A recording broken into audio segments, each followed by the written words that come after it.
No ar, Jornal da CUT.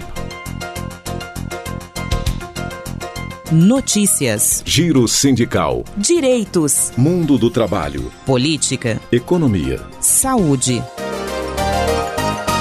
Aqui, a classe trabalhadora tem voz. Olá Brasil, eu sou o André Acarini. O Jornal da CUT começa agora e hoje traz os seguintes assuntos. Câmara deve votar hoje PL que reestabelece poder do governo de cobrar sonegadores de impostos. E ainda, 135 anos depois da Lei Áurea, trabalho análogo ao escravo bate recorde no Brasil. Assuntos que você confere agora aqui no Jornal da CUT. Rádio CUT. Aqui, a classe trabalhadora tem voz. Acesse pelo site www.cut.org.br.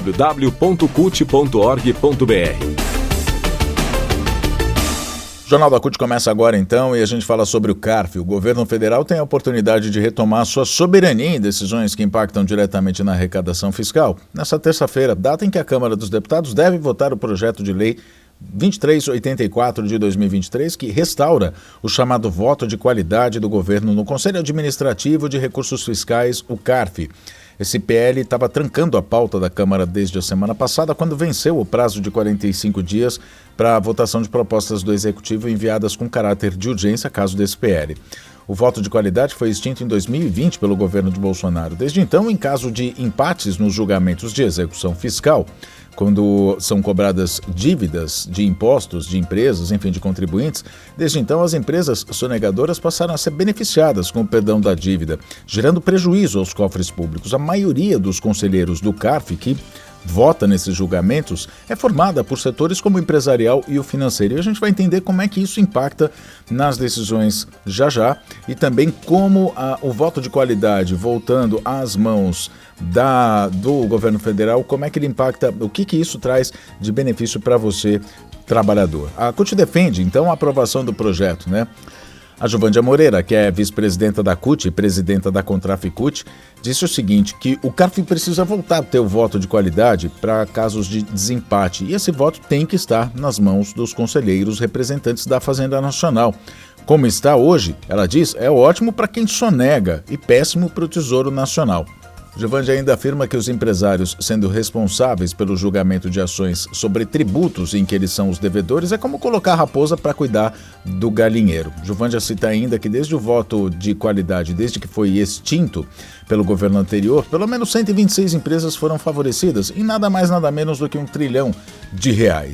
Então, com apenas metade desse valor, ela observa, uma década de Bolsa Família poderia ser bancado, além de construir milhares de escolas, hospitais, fornecer serviços que a população precisa, o que estimularia a economia gerando emprego e gerando renda. É assim que impacta na sua vida, então, trabalhador. O que acontece? A gente troca em miúdos aqui, né? Quando uma empresa, um contribuinte, enfim, geralmente são empresas, né, com dívidas milionárias de impostos, quando elas são executadas, o CARF faz a avaliação, faz um julgamento. E nesse julgamento, se dá empate, não tendo o voto de qualidade, que é o voto do governo, o que acontece é que as empresas são beneficiadas, elas têm o perdão da dívida. Ou seja, é dinheiro que deixa de entrar para os cofres públicos, dinheiro que beneficiaria a população com serviços públicos, como a Juvândia disse agora, com programas sociais, construção de escolas, de hospitais, de infraestrutura. Então, o impacto das decisões que favorecem os sonegadores, que são possibilitadas pela extinção do voto de qualidade do governo do CARF, com isso, a estimativa é de que somente no ano passado o país tenha perdido cerca de 25 bilhões de reais e de que, em se mantendo a lei promulgada por Bolsonaro, caso o PL não seja aprovado hoje, o Brasil perca ao menos 70 bilhões de reais por ano a partir de 2023. É dinheiro público, não é?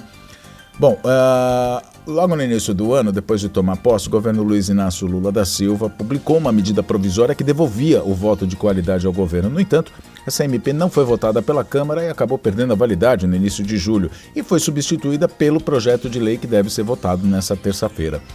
Na última sexta-feira, o ministro da Fazenda, Fernando Haddad, depois de se reunir com o presidente da Câmara, o Arthur Lira, para tratar da agenda de votação no Congresso essa semana, ele afirmou à imprensa que espera que um acordo firmado com a OAB para restaurar o voto de qualidade seja cumprido. Esse acordo foi firmado em fevereiro entre o Ministério da Fazenda e a OAB. E a entidade, a OAB, propõe isentar de multa o contribuinte derrotado pelo voto de desempate nos julgamentos. Ou seja, aliás, a proposta ainda prevê, a isenção de juros caso o débito seja quitado em 90 dias ou então pode ser parcelado em 12 meses. Ou seja, é na verdade, uma saída, uma alternativa para que o projeto seja aprovado e essas dívidas sejam quitadas, sejam cumpridas pelas empresas sonegadoras. De acordo com o Ministério da Fazenda, o retorno do voto de qualidade, nos termos desse acordo com a OAB, poderia aumentar a arrecadação federal em cerca de 50 bilhões de reais só esse ano. Diretores do Sindicato Nacional dos Auditores Fiscais da Fazenda, o Sindifisco, na última quinta-feira se reuniram com a equipe da área técnica da Confederação Nacional dos Municípios, a CNM, para pedir apoio à aprovação do PL 2384. Por quê? Porque municípios, além de estados, também sofrem com essa não cobrança das dívidas por causa do voto de qualidade. Quando dá empate, as empresas são beneficiadas e essas dívidas não são pagas. Nessa ocasião, nessa reunião, os dirigentes do Sindifisco apresentaram inclusive um estudo do Instituto Justiça Fiscal, feito em parceria com o próprio Sindifisco, que é o Sindicato dos Auditores Fiscais da Fazenda. Esse estudo mostra os impactos do fim do voto de qualidade do CARF no Fundo de Participação dos Municípios e Estados. Levando em consideração a sonegação de contribuintes em relação ao IPI e ao Imposto de Renda, o IPI é o Imposto sobre Produtos Industrializados, a arrecadação com essas dívidas poderia chegar a 1.351 bilhões de reais. Em geral, os devedores, vale lembrar, são grandes empresas. Ainda na sexta-feira, nesse mesmo dia em que Haddad deu pronunciamento, falou sobre o acordo, ele disse, para exemplificar, que apenas uma empresa, não disse o nome de qual empresa teria um litígio de 100 bilhões de reais, deve 100 bilhões de reais ao imposto. Então, por que tem que voltar o voto de qualidade do governo? A gente reforça. Porque sem a cobrança desses tributos que deixaram de voltar para os cofres públicos para serem investidos em políticas para a população, o dinheiro fica na mão da parcela mais rica do país. E quem perde? Classe trabalhadora. A imensa maioria do povo brasileiro que deixa de usufruir dos benefícios que os recursos públicos geram com as políticas essenciais de educação, de saúde, de segurança, investimentos, projetos de desenvolvimento, com maior participação e poder de decisão. Reduz-se a possibilidade de sonegação de empresas. Assim, acaba sendo ampliada a destinação de recursos para áreas sociais. Agora, além disso tudo, ainda tem um outro fator que é a democratização. A gente falou no começo dessa reportagem sobre o conselho, sobre por quem é formado o conselho, que é maioria setor empresarial e financeiro. A CUT, as demais centrais sindicais, os movimentos populares defendem, além da aprovação do projeto que a gente está dizendo, uma maior participação dos trabalhadores no CARF. A vice-presidenta da CUT, Juvândia Moreira, diz que não dá para aceitar que em um conselho tão importante, com 180 integrantes, só 4 sejam representantes dos trabalhadores.